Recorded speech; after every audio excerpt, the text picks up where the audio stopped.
Hello and welcome to HEROGEEK Presents. And today we have a very special impromptu video for you. That's not the norm for me. I don't.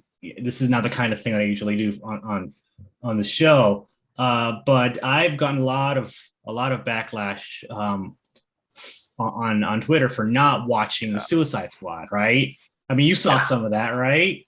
saw a great deal of that. Yes, actually. Yeah. Oh, by the way, this is Jared.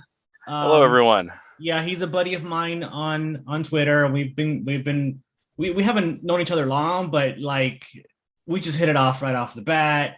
And he's gonna be writing my runaround character for the Paragon Prime universe. And Yeah, I'm not only that, but I'm bringing him in to the official Escape Comics family. He's gonna official. be official. He's gonna be creative lead. Yeah, He's gonna be writing stories for Paragon Prime himself also. So yeah, his pitch blew me away. Anyway, back to the subject at hand. Yeah, the controversy behind me not watching a movie is crazy. yeah, yeah. There's a lot of negativity towards it, which surprised me.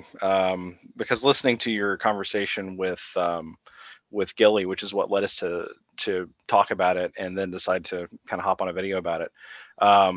It was really just kind of two guys talking back and forth with different opinions about the film, with nothing that really struck me as being out of the ordinary for something from any other content creator on YouTube. With one guy saying, "Yeah, I really loved it," and one guy saying, "I don't really want to check it out because of this reason." You might normally see more of a traditional Siskel and Ebert sort of thing where you've got the thumbs up and the thumbs down, but you explained your position in some detail, but not as much as I guess you needed to for some of the people that were Yeah, giving you the yeah. aforementioned backlash. Which is why we're doing this, Exactly, you exactly. know. So So go on. I was going to say, with that said, I'm here mostly kind of to facilitate some clarity because I mean, you're a big boy. You can take care of yourself. I'm not gonna, try and swoop in and Paragon Prime your Maribel when you're getting beat up on on Twitter. But like, mostly, I think that a lot of the confusion came from people who felt like maybe they didn't understand where you were coming from. So I kind of wanted to just kind of take the lead on making sure that we got everything out in the open, so that you could point to this video and say, this is what I'm talking about, and this is why I don't want to watch it, instead of people misconstruing it and thinking, oh, well, he just hates R-rated movies, or he hates superheroes that aren't like exactly what he wants, and something like that. And Mhm. I think that's kind of where we kind of jumped on. That's the page we're on here, right? Yeah, yeah, that's right. Cool. That's right. Awesome. And Well, and he's that, prepared some questions. So yes, I wanted to write everything down, because I figured if yeah, I can rant for days, and you can rant for days. So if we were a little more structured, not really like formal, but if we were a little more structured with it, I figured it would be able to keep us on point, and that way you'd be able to say, okay, well, look at the video here, and as long as someone doesn't say no thanks bro like that guy last night, then they'll be able to get the yeah, answers yeah, that they're hopefully looking you for. you So remember that guy's like, well, I do. what It does was he funny. think? I'm like, I go watch the video. Like, I'm not gonna watch the video. Like, you asked. Like, I don't have time for that. Okay, well, you can watch it on 2 times speed. You can make me sound like a chipmunk. It'll be cool. yeah, So, um, anyway, so let's get started, okay. because we do have, like not a lot of questions, but substantial questions. I wanted us to be able to really dig into, um, you and what you were looking for, and in the film and everything. Mhm. So the first thing I want to start with, so the video where kind of declared that you were not going to be watching Suicide Squad. Everyone's kind of taking issue with it. But like I said, we can bounce stuff back and forth really easily. We can rant, do all that stuff. But why don't I just kind of like step off the mic for a second and let you just take a moment uninterrupted. Nothing against Gilly, because it was a back and forth, like just like friends chatting. But why don't you just take a moment now and elaborate at length what your stance is on why you're not going to watch Suicide Squad? Well, my primary reason for not watching it, I mean, there's many. My primary one is that this is just another thing the DC has done in the long string of things with the deconstruction and the R-ratedness of it. If this was an isolated incident, I might still not watch it, but I would ignore it and forget about it, and it wouldn't even register in my radar, you know? Sure. But this is just the latest in a long string. It started with Zack Snyder and all, his movies, and this tone, this fog of, I don't know, violence and vulgarity and explicit language, and the celebration, almost the celebration, gratuitousness of anti-heroism and villainy, and it's just the latest. That's why I'm not watching it, because I feel by watching it, I would be vindicating everything else they've done in the past. Sure. So that's my main reason for not watching the movie. Okay. So we've talked about this, and I think that your Twitter reflects this, that you have a particular vision for how superheroes should be, kind of like by default. Like the examples that I've used with you recently have been like Christopher Reeve's version of Superman in the films, like the original Avengers, with the upbeat teamwork theme of the first film. Yeah. You've said personally you don't have a taste for R-rated or overly violent or edgy superhero media. People have said, "Oh, The Boys and Invincible," and you're like, "Yeah, it's not really my thing." Yeah. And it's not that you don't want those to exist. It's just that you don't want those to be like the default. Would you say that's a good summary? That it's fine that they're there, but you don't like this trend of them becoming, this is superhero media now. Yeah, that's pretty much what I feel. I still wouldn't watch them, but if there existed enough options, then I wouldn't really care as much as I do. Absolutely. It's all there is now. There's nothing else. All the shows on streaming or Netflix or whatever are all this kind of show: The Boys, Invincible, Jupiter Ascending, Titans, Swamp Thing, Doom Patrol, the Harley Quinn animated show. They're all that of that genre, of that deconstructed view on the genre, right? Yeah. The only one that I can think of right now is the Superman and Lois show. That's the only one. Sure. That's it. Yeah.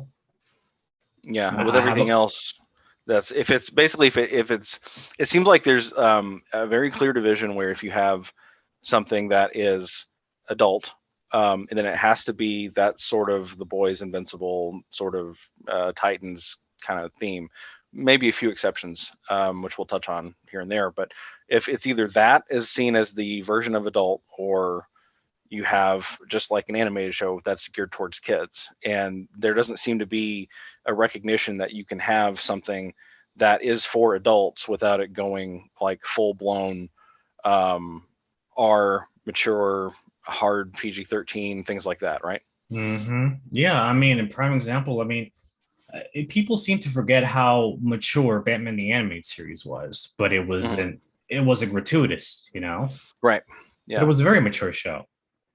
Yeah, absolutely. I feel like, I wouldn't cite the animation quality of X-Men the Animated Series as being spectacular, but the themes in that show were very mature themes, and especially for the time, and compared to Spider-Man the Animated Series, which a lot of people remember very fondly, and I think it did deal with some mature topics, but not as many as something like X-Men the Animated Series or Batman the Animated Series. I think that they really did touch on a lot of stuff like that.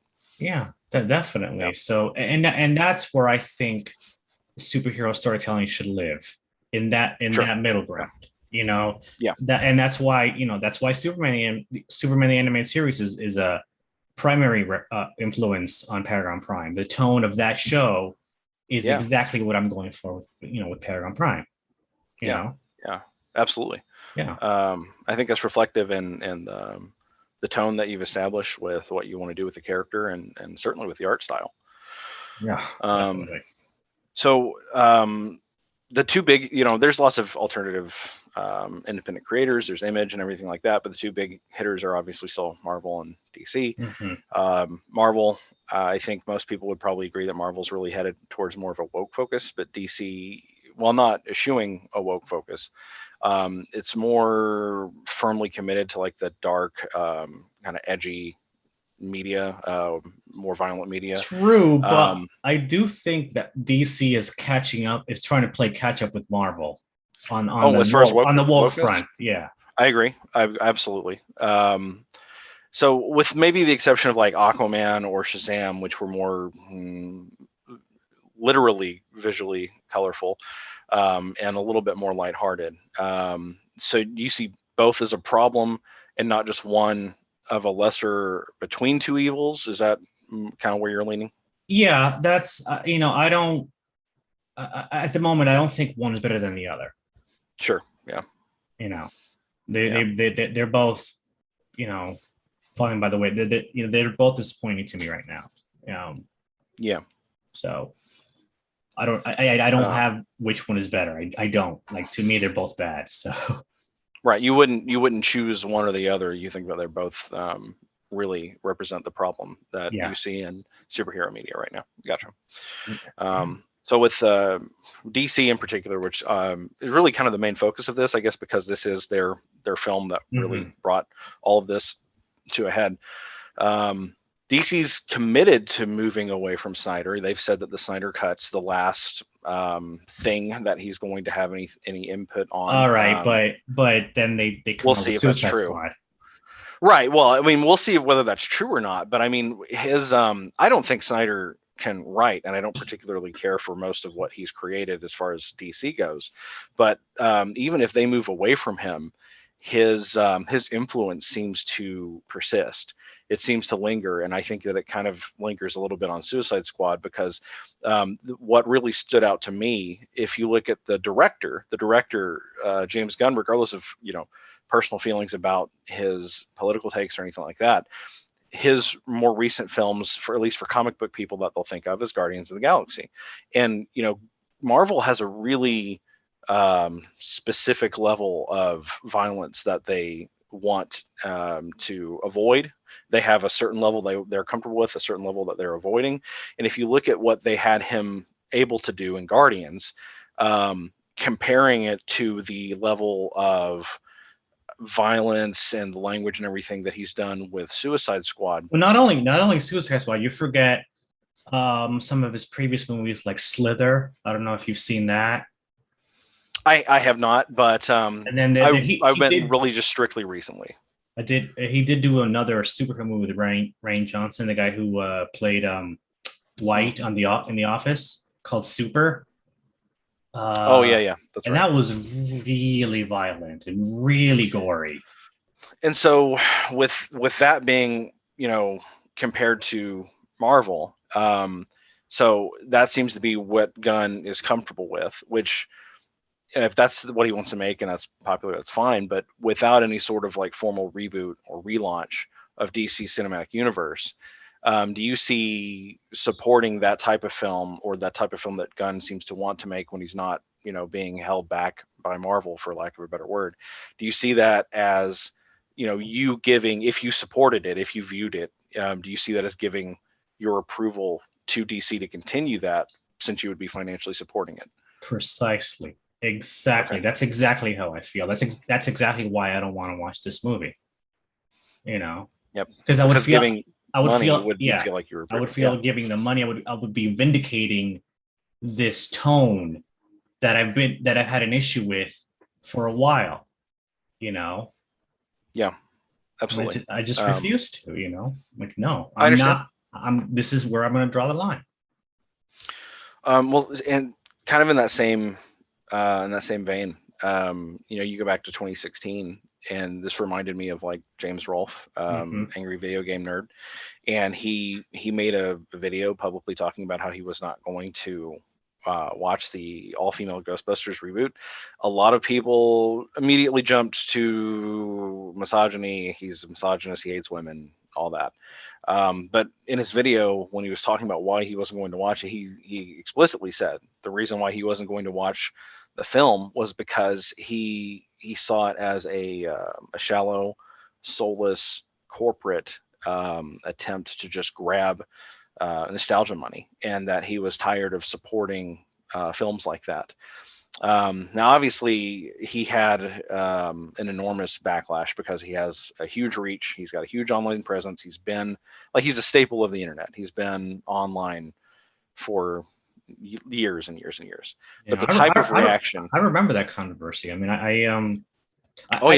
When that happened, I hadn't watched him in a while. I mean, back Sure. before then, I used to watch the Angry Video Game Nerd videos all the time. I mean, I was obsessed with them for a while there. Oh yeah, of course. Yeah. But after a while, I kind of fell out. So but then I do remember that in 2016, the Ghostbusters thing. Yeah.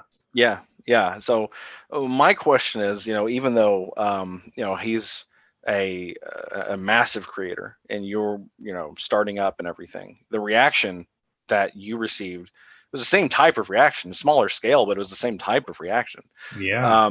So why do you think that some people, in the same case of Ralph and same case as yours, why do you think some people have such a negative reaction to people who just express disinterest in a movie or a particular piece of media? Honestly, I couldn't tell you. I mean, some people have presented some theories as to why I got the kind of reaction. Sure. Sort of like, some insecurities brought up, maybe. Some people said, things like, well, honestly, I don't really know. I mean, do you have a theory as to why? My big passion is video games, and growing up as a 90s kid, it was like a SNES or a Genesis, or you one or the other, or you're an N64 or you're a PlayStation guy, Mm-hmm. and as you get older and you don't have to have just one system anymore, because back then it was like, well, usually it was your parents could only afford to get you one on like a special occasion, or you could only afford, for saving up, doing chores, doing whatever. You could really only afford to get one, so you had to kind of really. By the way, what am I playing? Not a PS5. Right, because well, what is there to play on a PS5 that's not on PS4 right now? There's a couple of games. So yeah, there's a handful, not too many, but back then, really, if you think about it, it was really just a hyper form of tribalism over something silly, video games. And I wonder if it's like, when you were a kid, the tribalism was born out of, well, your system needs to be the best because you don't have the other one. So if you don't have the best one, you don't want to be, you don't want to be a loser. You don't want to be the guy that can't play the best games, because of course yours has the best game. And I wonder if it's almost kind of like a version of that, like people who get really, really attached to, the DC cinematic universe or the Marvel cinematic universe. And so they go into, there's no problems. There's no problems with it at all. Everything is fine. Everything is great. There's no issues. Maybe they get really attached to it like that. And so anyone who not even criticizes it, but just says, I don't like these aspects of it, they have to be attacked, would be my guess. And yeah, I mean, that's all I got. I guess that's as good a theory as any other that I've heard. Yeah. I got nothing else. So I don't really know. I want to say something. It completely slipped my mind. What was it? I hate when that happens. I do go on. So yeah. Darn it. Next question. I'll think of it. Yeah. We'll come back if we can. So I want to clarify something as explicitly as we possibly can, because none of this actually. I remember what it was. Sorry. Okay, you can go ahead. Yeah. I mean, the thing is, though, like, this is an extension of a bigger issue that I've had for a while on Twitter, where people can't come to terms with my, I guess, rigid views of superhero storytelling. Yeah. Where like, oh, they can't accept the fact that I have a standard for this genre. You Sure. know, I've gotten into similar um, debates with people defending the Snyder movies. I've gotten into Mhm. similar debates with people defending the Titans TV show and all of that, and Invincible and The Boys. This is not new. You know, this Yeah. isn't new. I've had this debate before. You know, Yeah. So this is really retread ground for you. yeah, this is Yeah. a retread. Like I've already said this stuff already.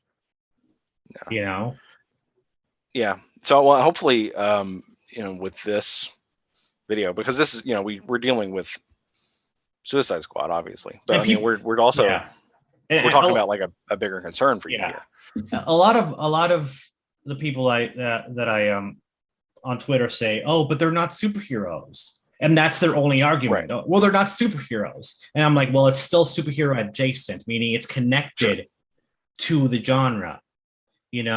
If Suicide Squad was in a completely different universe with completely original characters, not Mhm. connected to the DC larger universe, then it would be different. Sure. Then you know, then I might check it out, maybe. Yeah. You know, Well, but I, Gilly. I can't I can't disconnect it from the Yeah. superheroes. I mean, Harley Yeah. Quinn is still connected to Joker, and Joker is still connected to Batman. You Yeah. know, Yeah. Your original video, Gilly said that if it wasn't connected, then no one would watch it. It might be true. I mean, I know that that's why we see. Why did Kevin Smith write He-Man? Because He-Man has an audience. They didn't hire him to create something new. They hired him to revamp something that is existing that has an audience. There's a reason why they keep rehashing, rebooting things that already exist, because it's easier to make money off of it if there's an existing fan base. So there's maybe a possibility, certainly, that without something having name recognition attached to it, that people might not see it. But at the same time, I think that we really should be looking for new pieces of media, new movies, new books, new comic books. that's all I Um, look for now. Absolutely, yeah. And instead of, and I mean, that's a societal thing, that's a culture thing. We have to, as a culture, we have to want that instead of everyone just running and looking for something familiar. But until we get to that point, Gilly might be right, but I would definitely like for people to try to find new stuff and not feel like they are obligated to go to something just because it's familiar. So Yeah, I mean, it's called pop culture cultists. You yeah, know, yeah, yeah. it's Well, this consume mentality. This, you yes, know, yes. Like the red letter media meme, don't ask questions, just consume product, mm-hmm. and then get excited for next product. That's Yeah, I know it's been passed around and it's been used to death since they did that video, but I mean it still has it's merited. unfortunately a great deal of accuracy in it. So Yeah, yeah, I've gone to the point where I've become indifferent. sure, yeah, Like nothing phases me anymore. Nothing upsets me anymore. Nothing excites me anymore. hmm You know, uh, I found out. Find out whatever it may be. Oh, they're making a Nightwing movie. I'm like, oh, okay. It's yeah, 5 years, right, several years ago, I would have been excited for a Nightwing movie. Now I'm like, yeah, okay, yeah. whatever. I kind of look at it almost like I wonder what they're going to mess up and how badly. It's kind of how what I Yeah, ask now, instead of feeling any sort of like excitement for yeah, the stuff that I used to be really passionate about, because it's been mishandled by so many people in so many different ways that it's just like, well, yeah, yeah, at least I can enjoy when people say how bad it is. Maybe eventually, after they see how bad all of them are, they'll eventually stop going to see it all, and they'll, um, course yeah, correct. But yeah. I don't know. I don't know if that's gonna happen. I don't either. But that's my true hope. Okay, so I'll return to this. I think this was very important. as I really want to clarify this, because you're not saying that Suicide Squad is a good movie. You're not saying it is a bad movie. You have made no comments about the writing. You're not telling people that they can or can't enjoy it. It has nothing to do with that. This is all about a principle issue. It has nothing to do with the objective quality of the film. And like I used the James Rolfe example for a reason, because for him it was a principled stance. He didn't want to have anything to do with remakes anymore. This is a principled stance for you. Yes. And it has nothing to do with you commenting on the quality of the film or saying that it's bad. Is that right? That is right. Okay. Because I feel like a lot of people assume that you're saying it's an objectively bad film, and you've had nothing to say about the quality of the film at all. The funny thing about that is that I can't have that. I can't say that because I haven't seen it. Exactly, because you haven't seen it, right? So, and I'm not going to see it. Like, right. Because it's a principal point for you. Yeah. Exactly. Okay, just want to make sure that got in there. So maybe you can point to that timestamp in the video if you want to tell people that they can go to that point. Yeah. We were talking earlier today about a quote from John Byrne in particular, where he said that, I love superheroes, but don't say you're doing something bold and new and then do superheroes. So we may differ on this a little bit, because this question has to deal with like deconstruction. Because like a few years ago, deconstruction stories with superheroes, deconstructing superheroes, they didn't really bother me. And even now, I wouldn't say that they really bother me, but it feels like things have reversed so much that it's all deconstruction stories now. And it's like, I'm tripping over deconstruction stories. Like, they're on streaming services, they're in movies, they're in comic books, they're in animated. It's like everything is a deconstruction of it rather than just a classic superhero. And it feels like that classic heroic superheroes are almost becoming a novelty in their own genre where they originally started. They're becoming the exception except of the rule. They're not the rule anymore. It feels more like the exception. And to me, that's really boring, because like the first time it was interesting, but then after like the second or third and fourth and fifth, it's like, okay, a lot of people point to Watchmen as being the first instant of it being interesting, right? Yeah, absolutely. I think that you're absolutely right, that a lot of people probably would. That was, mainstream exposure. It was in cinema. A lot of people saw it in the theater. So that probably was a lot of people's exposure to it. But I mean, since then, it's all over the place. Now, and I've told you before that you have more comic book knowledge than I have. So maybe you've seen it even longer than me. So do you oppose all stories that deconstruct superheroes, or just how there's a trend towards violence and there's a trend toward deconstruction? Do you just oppose that trend, or elaborate on that a little bit if you would? That's a difficult one to answer. So I don't want to come across too crotchety. Sure. I don't know. I mean, personally, I never liked that kind of story. But I'd be able to ignore it. And I was for a long time. I was able to ignore it, because I know that back in, Frank Miller's Dark Knight Returns and Watchmen, and characters like Lobo, and and a lot of the stuff they did in the 90s was characters like Spawn. That's been going on for a while. Yeah. And I was fine with it. I mean, I didn't like it, I didn't read it, but I just ignored it. You're like, yeah, it's there. It's there, right? Yeah. Because there was also the more iconic stuff, the more traditional stuff, the more stuff that I could latch onto, the stuff that I liked. It was still a lot of it was still around. So there was more variety. There was more for me to enjoy. And now it doesn't seem that way anymore. So now it's getting getting harder to ignore. And now I look back on things like Watchmen and Frank Miller's Dark Knight and all of that, and I see that that's where the problem started. So I guess I retroactively resent that stuff from the past. Hmm. You know, because Yeah, it's led to what we have now. You know, and maybe that's unfair.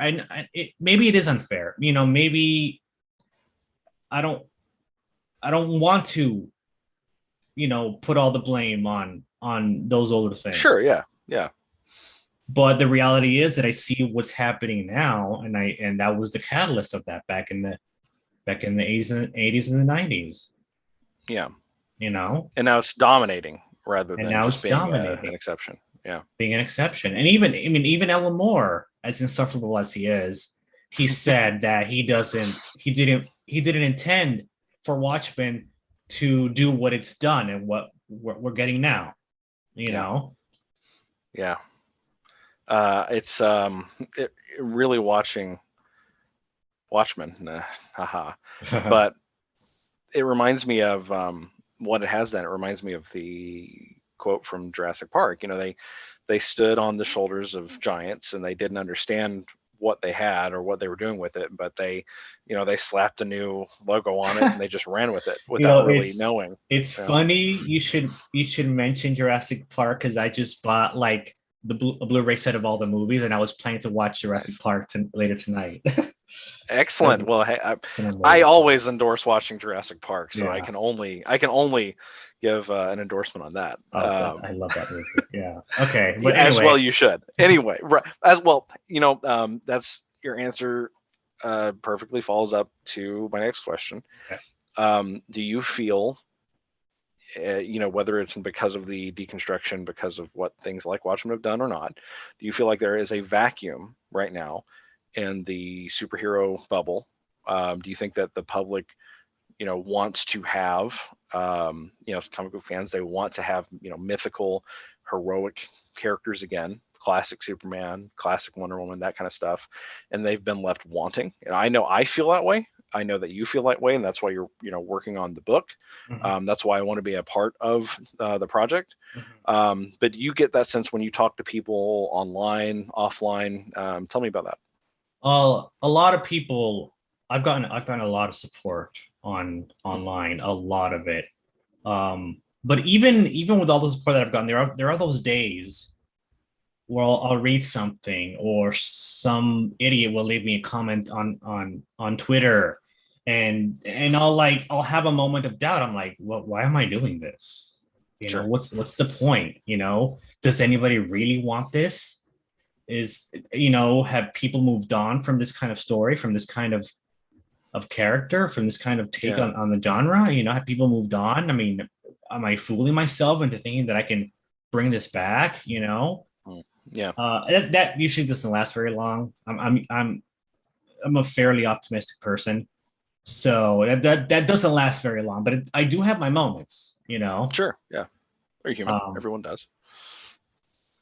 so it's, you know, yeah, yeah, So you definitely, but I mean, you know, even though, so occasionally a negative comment aside, you know, with the support that you've gotten, I mean, you started the GoFundMe in May. yeah. I mean, to be May to August, and be more than halfway there. I mean, it's pretty awesome, man. It's pretty great. Yeah, So, you know, there's been financial support. There's been a lot of support with what people are telling you. So you definitely feel like, you know, you're not the only one. I'm not the only one. There's definitely a craving for that, you know, yeah. classic mythical There's character. Yeah. there's other folks who are doing it. You know, Cider Hype is doing the Colossals, which is Yeah. looks amazing. You know, Absolutely. Working those shout outs all the time. Absolutely. yeah. I just Yeah. read Shadow Sentry, which blew me away. Hmm. That was really good. Yeah. You know, yeah. There's some great folks doing some great things. You know, Yeah. I'm not the only one.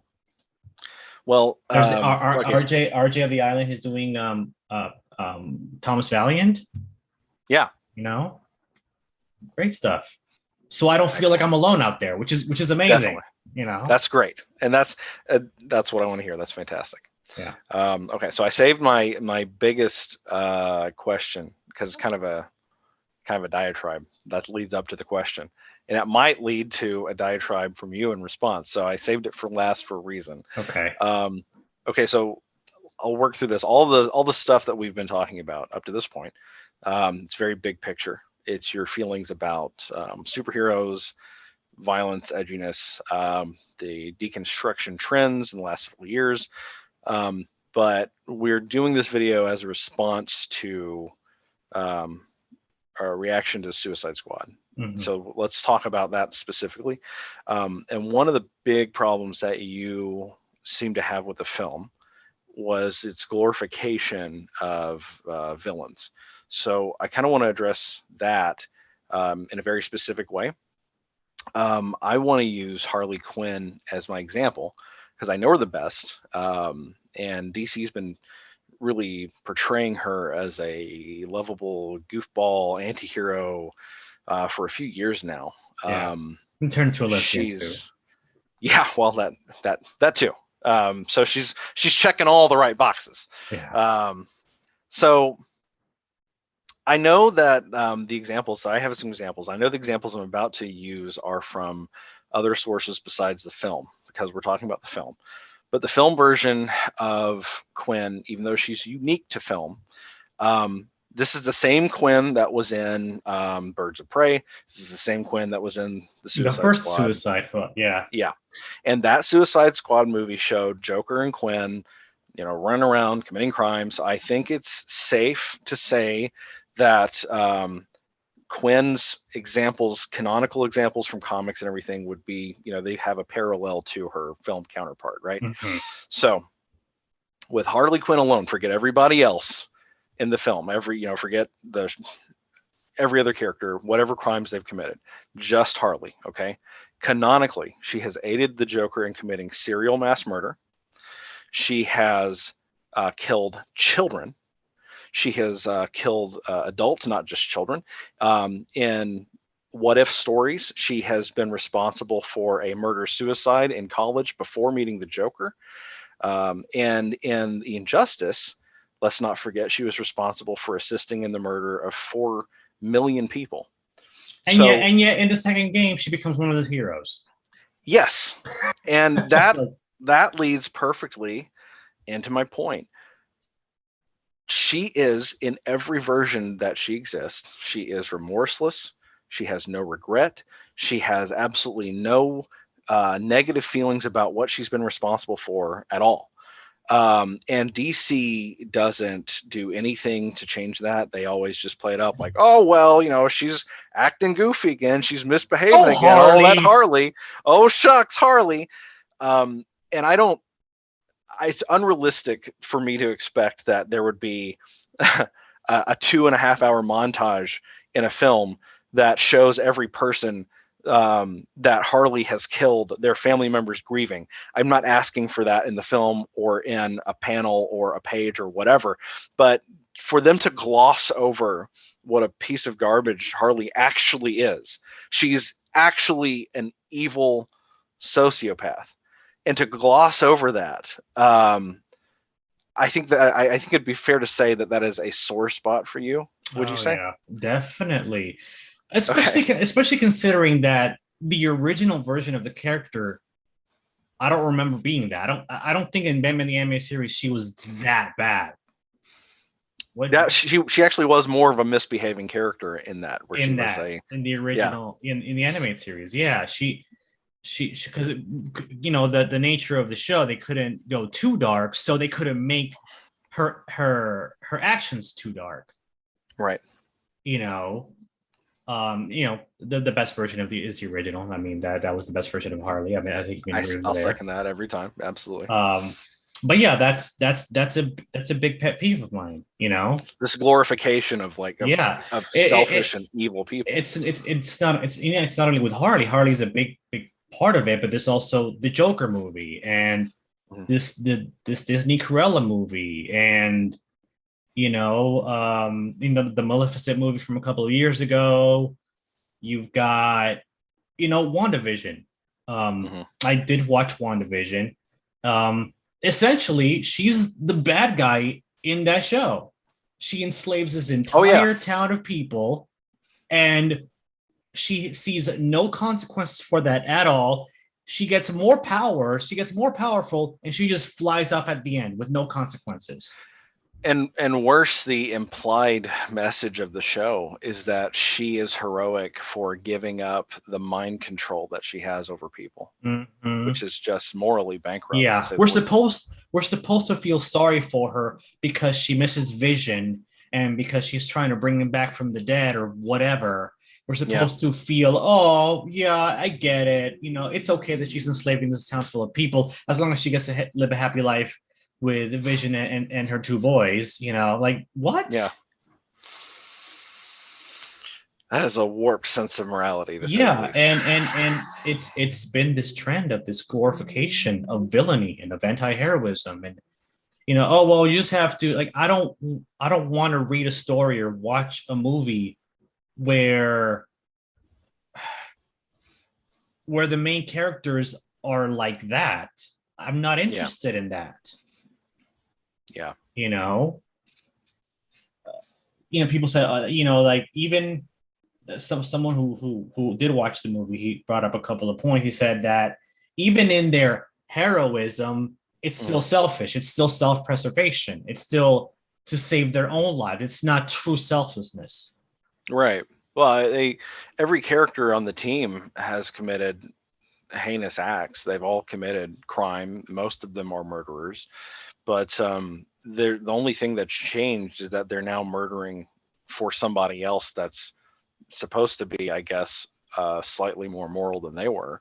And I'm not sure how you can look at that and say, oh well, now they're doing heroic actions. Well, not really. Yeah.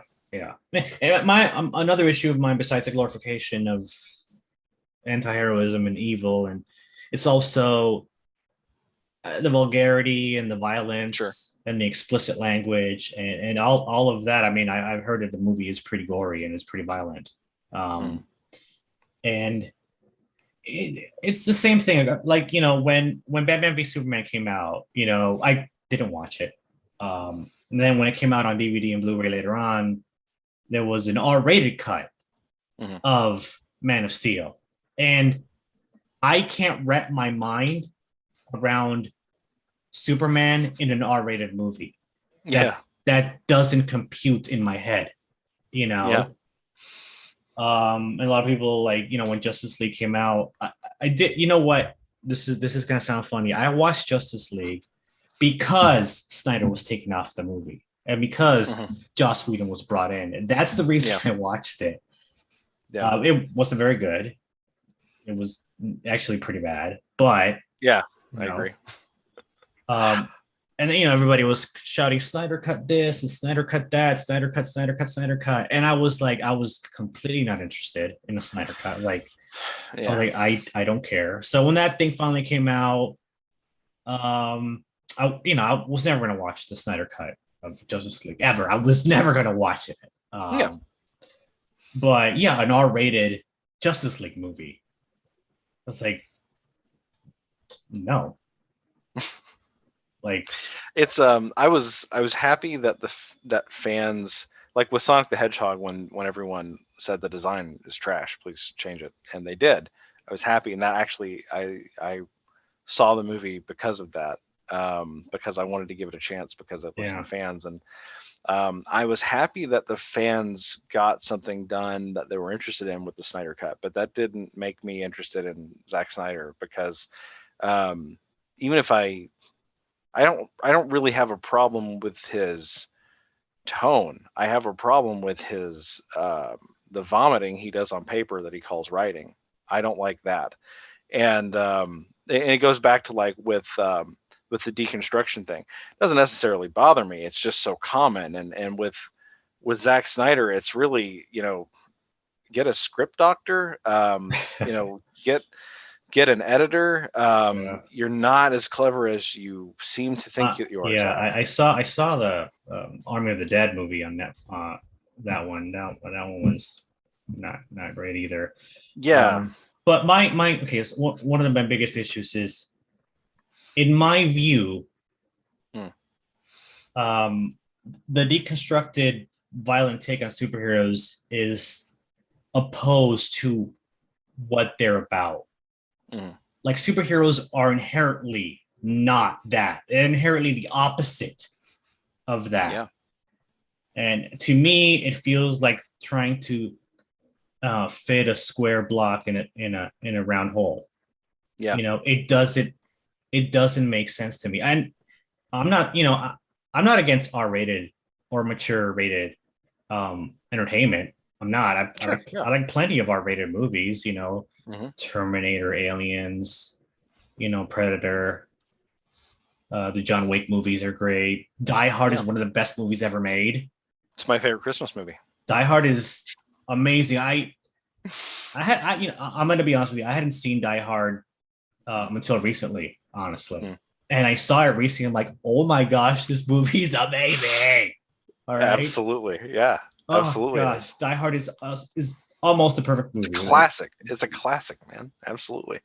So, Lethal Weapon. It's not as if I don't like R-rated movies or R-rated entertainment. But you, in the same way that you don't want to see a superhero movie that is like a Superman movie rated R, you don't want to go to a Terminator movie and have it rated G. And it's like the Terminator. No. I think one of them. I think one of the Terminator movies was PG-13, and it was like, why? What? No. Right. Yeah. Yeah. Like, why? Hang on a minute. Like, no, that doesn't feel right. That doesn't fit. Right. That doesn't feel right. Are you sure about this? Was this a mistake? Was it a misprint? It's supposed to be an R, right? Yeah. Yeah. I think it was Salvation was PG-13. I think you're right. It was definitely a film. Yeah. Yeah. But people seem to think that I'm this squeaky clean, church lady from SNL kind of person, Right. Yeah, you're Reverend Lovejoy's wife. Yeah. Right? Like, that's the perception. Yeah. That's the perception. And it's like, no, it's not. I just bought a couple of Conan books, and there's a lot of nudity and sex in those. Right, yeah, exactly. But, I think that you said it best earlier in the conversation. You are just rigid about a particular thing. Like, you're rigid about what you think is ideal for superheroes, and I don't really see why that makes other people upset. And I know what people are going to say. And they're because the thing is, they repeated this on Twitter over and over and over again. Well, they're not superheroes. That's right. Yeah, that's their only go-to argument. Well, they're not superheroes. Well, they're not. Superheroes. Can they say that with Harley anymore though? Because she's been pushed pretty hard into the hero realm by DC. Yeah. So I don't know if they have an argument there. I don't know. Yeah. Yeah. Well, I mean, I digress. Yeah. The problem with that is that to me it's still adjacent. It's still connected to superheroes. Yeah. And I'm not saying you can't have good stories with villains. I mean, I love plenty of villains. I mean, Darth Vader is my favorite villain ever. And DC and Marvel have some incredible villains. Mm-hmm. But in the absence of a hero, I just don't think these stories work. I just don't. Yeah. Yeah. Because without the hero, there's only the bad guy, the negative, the villain, like we said earlier, the glorification of someone who has committed, atrocities, and it's played up for laughs. Yeah, like the Cruella movie. Like, I'm supposed to relate to the character that wants to kill puppies. I absolutely I was really scratching my head at that one. I did not understand why. Like, there's no shortage of Disney villains, and trying to convince me to root for the puppy murderer, that's a hard sell. Mm-hmm. That's a really hard sell. Yeah. I would, one of my favorite Disney villains is Captain Hook. I would have loved a Captain Hook. That could have been interesting. That could have been really cool. That could have been cool. Because I love pirates. Cool. They could have sort of like a mix of Pirates of the Caribbean a little bit. I don't know. Something really cool. Yeah. That could have been fun. You have, Pirates in Neverland. Come on. What wouldn't be great about that? Yeah. What wouldn't be great about that? Yeah. I mean, but even still, like, the Harley Quinn animated show that, oh god, I'm like, I've heard things about that show, and there was this recent thing with Batman and Catwoman, and whoa, I mean, that is a really mature show. And the thing is, though, like, okay, so people say, oh well, they're not super. It's sure, maybe in Suicide Squad they're not doing anything to the iconic characters, but then there's Yeah. something like Titans or the Harley Quinn animated show where they're having Batman go down on Catwoman. Hmm.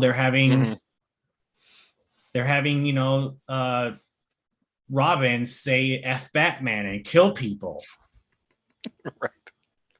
You know, That's what I think. those of when are I think those are not offshoot obscure characters. No, these are iconic DC characters.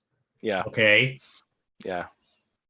It's not like Alan Moore when he wrote Watchmen and DC said, "Oh, hang on, we're not letting you do that with Yeah, Superman." and you know what's Yeah. weird? With everything else that they've done to these characters, DC said no, Batman can't go down on Catwoman. I'm like, that's a weird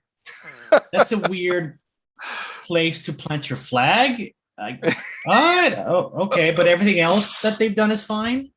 Yeah. It is strange. It is very weird that was where they were drawing the line. Like everything else, F Batman, okay. But a long-standing romantic partnership between Batman and Catwoman. Whoa, hang on now. Well, no, Let's that's not not go the crazy. problem. The problem was the explicitness. Well, yeah, of the the act. explicitness of it, yeah. But I mean, I don't know. It's strange that they, yeah, it's just strange. And then in the Killing Joke, they had a creepy sex scene with Batgirl and Batman. Oh god, that was just weird.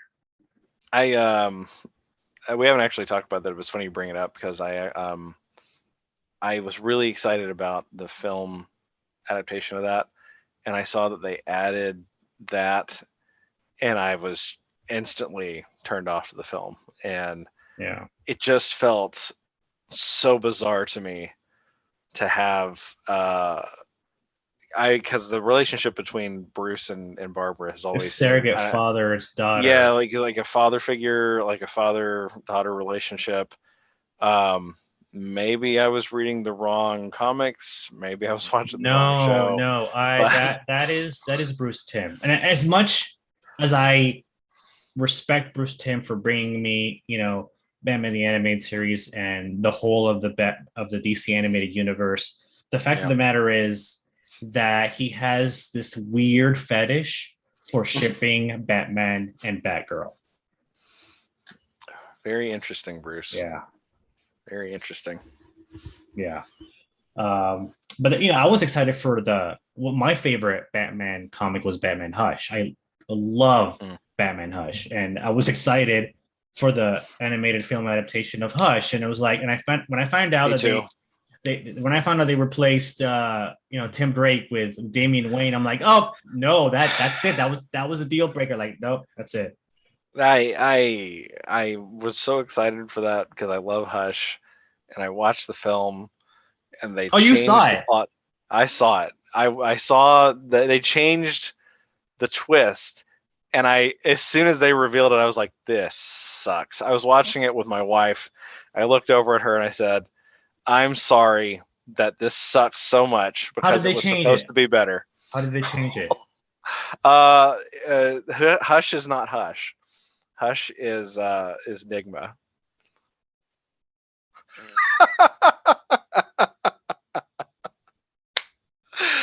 Yeah. So it's not Thomas Elliot. No, it's not Tommy. It's the Riddler. It's literally the Riddler. Like it's literally the Riddler, and he says, "I needed a new persona to trick you" or something. Literally, that's literally it. Well, I know that in the comic, Riddler was behind everything, but not literally. But like, he wasn't literally Tommy. He wasn't literally Tommy. God, what? It was, yeah. I don't. It sucked. I didn't like it. Well, I mean, I think that all the animated movies, post Flashpoint Paradox are pretty much all trash. But for the record, anyone watching this, if you like Batman Hush, I am totally cool with that. I don't mind that you like it. I just don't. I've never seen it. And I don't plan to. So Yeah. Yeah. I just Well, got. that's all my questions. Do you have Okay. anything else that you want to throw in there? No, but I probably will think of it after the fact because that always happens. Well, that's what the comment section's for, right? Yeah. Yeah. Yeah, that's Cool. what the comment section's for. Well, thank you for having me on, letting me. Yeah, I hope I've cleared everything up. I mean, yeah. You know what? I'm gonna say this right now in this video. I am done talking about this subject. This is the last word I'm saying on this. I deleted the definitive word. The definitive word. I deleted all tweets off of my Twitter feed that relates to this. The only one I left is the original video that me and Gilly made. That's the only thing I left. I put as my handle, I guess, HEROGEEK. HEROGEEK is not going to talk about Suicide Squad. That's it. I'm done. Cool. So, you know, watch this video. Don't watch this video. Whatever. If you want answers, they're all right here in the discussion. Good. Want to know about your opinion about Suicide Squad and the tone and direction of superhero media. Yeah. All right. Well, this was a very impromptu, kind of weird, last minute kind of video. But yeah, I feel I needed to make it. I feel like the last 48 hours on Twitter have been kind of a nightmare. Right. Yeah. It's been a little tense. Yeah. Been a little intense. Yeah. So I needed to address this. I I need to do something. So I came to you and asked you if you want to help out, and you said yes. And so it's awesome. But having said all of that, if you guys want traditional superheroes, we got it for you. We got it for you. I mean, Jared here is doing amazing things with my speedster character run around. Wow, it's everything. It's amazing. I'm very excited. I'm actually having Facundo do some art for the character right now. So can't wait to see that. Yeah, absolutely. So yeah, that's gonna be pretty fun. So yeah, with that, this is gonna be it for today. Tune in next time where I'll be interviewing another creator that has a passion for telling hero stories. All right, later, guys. Have a good night. Good night.